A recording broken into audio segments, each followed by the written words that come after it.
A win is a win is a win, and the Indiana Fever without Caitlin Clark go up against the Las Vegas Aces and last year's MVP, A'ja Wilson, and walk away with a W, 80-70. Sophie Cunningham has been hot to trot.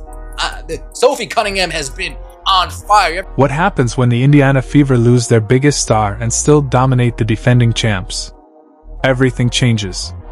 With Caitlin Clark sidelined due to injury, though still fuming at the refs from the bench, the Fever shocked the league by dismantling A'ja Wilson's Las Vegas Aces. Kelsey Mitchell rose to the occasion, dropping 21 clutch points. But the real story? Sophie Cunningham. She didn't just step up, she caught fire, becoming the hottest player in the WNBA right now. This wasn't just a regular season win. It was a statement. A warning. And the entire league felt it. So how exactly did Indiana pull this off without their star rookie? And what did Sophie do that had everyone talking? Comment @Sophie if you're feeling the heat. Back in the W set. Oh, that was a gut check win right there. Oh, that's the check. Yes, Natasha Howard. That was a fun one. My gosh, these jerseys are swaggy. Picture this. Your team just dropped back-to-back games to the Liberty, and your superstar is sidelined with a groin injury, watching from the bench in street clothes. That was the reality for the Indiana Fever as they returned to Gainbridge Fieldhouse on July 24th. The sting of those two losses lingered. And one question echoed everywhere. Who are the Fever without Caitlin Clark? Obviously, there's no timeline for Caitlin, but what has she been able to do this last week? Is it mostly just rehab recovery, or has she been able to do any kinds of practice? Yeah, no, I mean, we haven't really practiced since the couple days before All-Star break, so mostly rehab, shooting, and she's been with our athletic training team, and we've been preparing everybody else. The Fever's 12-12 record only scratched the surface of what was really going on. Critics weren't just doubting their playoff hopes, they were all but declaring the season dead. Social media was ruthless, and sports talk shows echoed the same brutal message. The Fever were pretenders, completely exposed once Caitlin Clark went down. The narrative was harsh but clear. Without Clark, the team was ordinary. The pressure mounted with each passing day as playoff positioning tightened. Every game had massive stakes. And standing in their path?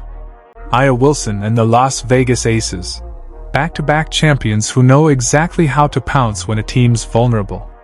The Aces entered Indy with a 12-11 record, but carried themselves with the confidence and edge of a team that had already been through the fire and won. Steph, Caitlin presents a challenge in itself for any opponent, but when she doesn't play, how is your team different?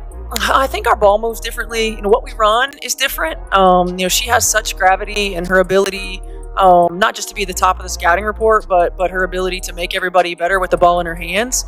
So some of the things that we run are different when she's on the floor than when she's not. We run some more off-ball stuff, a lot less on-ball action. Coach Stephanie White felt the pressure more than anyone. She knew this game would be a defining moment. Proof of whether her team could truly compete with the league's best or if they crumbled without their star. It wasn't just about strategy, it was about heart. With doubt creeping in, White had to dig deep and find the right message to remind her players who they really were. Yeah, it's definitely a relief to know that there's nothing else going on and no more damage. Now it's just being patient with the process. You can't have 5-minute lapses against great teams. They make you pay, and they bury you in those moments. I think we've seen, throughout the course of the season, where we've been really good for long stretches, and where we've weathered the ups and downs of a game, and we've got to be able to do that from a neutral mindset. We can't get into the playing conservative. The Aces arrived in Indianapolis with swagger, confident, maybe even a little cocky. You could see it in their body language during warm-ups. A'ja Wilson and her Olympic-caliber teammates had likely circled this game the moment Caitlin Clark went down with a groin injury. This was their shot to prove what critics had been whispering all season, that the Indiana Fever were just a one-woman show dressed up as a playoff team. And for Wilson, who's battled whispers of jealousy and media comparisons to Clark over the past 2 seasons, this felt personal. It was her chance to silence the hype and remind everyone who the real MVP was. The Aces saw this as their moment to dominate, to flex their championship pedigree and crush a vulnerable opponent. But this is where the narrative flipped. Sometimes, the most dangerous team is the one everyone counts out. The Fever heard every doubt, every insult, and turned it into fuel. What looked like their biggest weakness, the absence of Clark, became their rallying cry. The adversity didn't break them. It bonded them. And in that fire, something powerful was forged. The Fever weren't just surviving. They were about to shock the entire league. Let's go!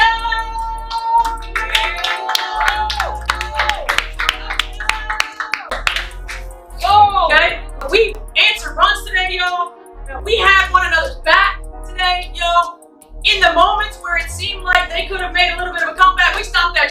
And we sure did. Now we have to be able to continue to stack that, maintain that consistency right there. I'm so proud of you guys. So proud of you guys. That was a hard-fought win. You earned it. Go 3, 1, 2, 3 together. When a team needs a hero, it's often the quiet ones who rise. Kelsey Mitchell was ready. All season, she'd taken heat for her inconsistency. Flashes of brilliance one night, then going ice cold the next. Critics pointed to the stats. She'd drop 21 game, then shoot 3 for 15 when the stakes were high. The narrative was set. But with Clark out, this was Mitchell's chance to flip the script, and she knew it.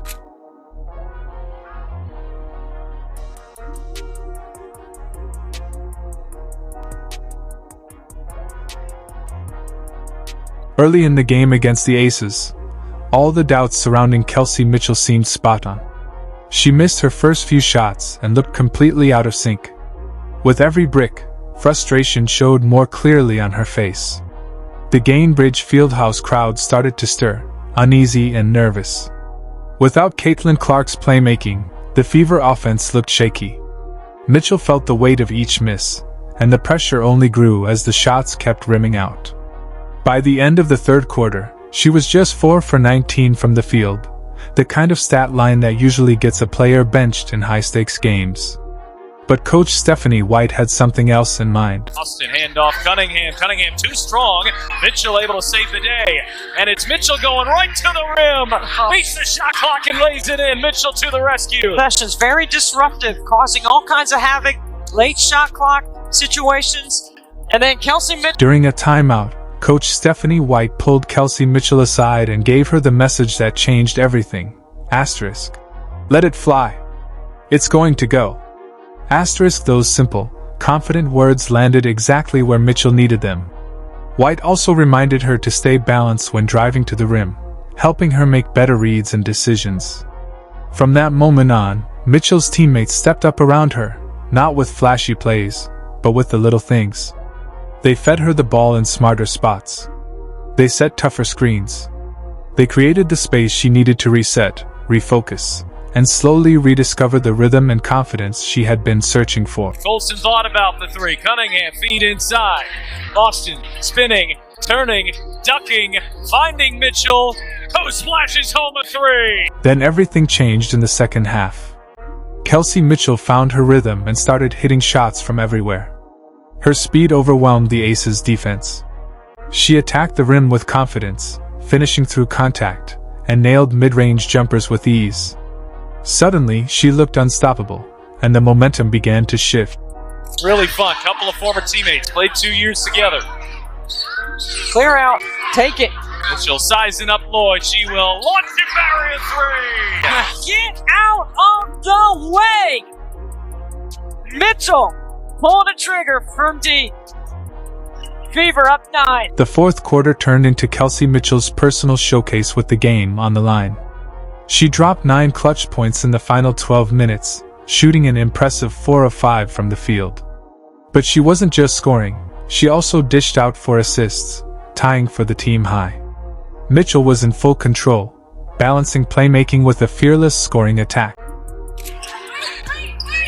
Got 2 really good offensive coaches over there on the sideline. Mitchell finds a cutting Boston, who lays it in. from Mitchell here on this one. So you don't want anybody to cut across the front of your face, but it's just a really good delivery. Kelsey Mitchell finished with 21 points, silencing every critic who doubted her ability to lead in the clutch. She showed the mental toughness she spoke about after the Liberty loss, backing it up when it mattered most. This game wasn't just about filling the void left by Caitlin Clark. It was about Mitchell stepping into the leadership role the Fever had always hoped she'd embrace. And on this night, she delivered. Offense was not the issue for Indiana on Tuesday. They put up 84 points despite the absence of Caitlin Clark. Cunningham hit 5 threes, and it's her first tonight. Stay with Indiana. So Sophie Cunningham doing a really good job of reading the stagger. You have options off that, and she's reading the second. While all eyes were on who would replace Caitlin Clark's scoring, Sophie Cunningham quietly emerged as the league's most dangerous shooter. Heading into the Aces matchup, she was on fire, posting double figures in 6 straight games. Her numbers were becoming impossible to overlook, averaging 13.7 points, 4.7 rebounds, and drilling 3.0 three-pointers per game. Cunningham wasn't just filling a gap, she was becoming a major problem for opposing defenses. Playing for Sophie Cunningham to start again tonight, or what's your... Yes. What is it about her, I guess, at the start of a game that you like having her in the lineup? Another ball handler, another player who can create shots for her teammates, as well as stretch the floor.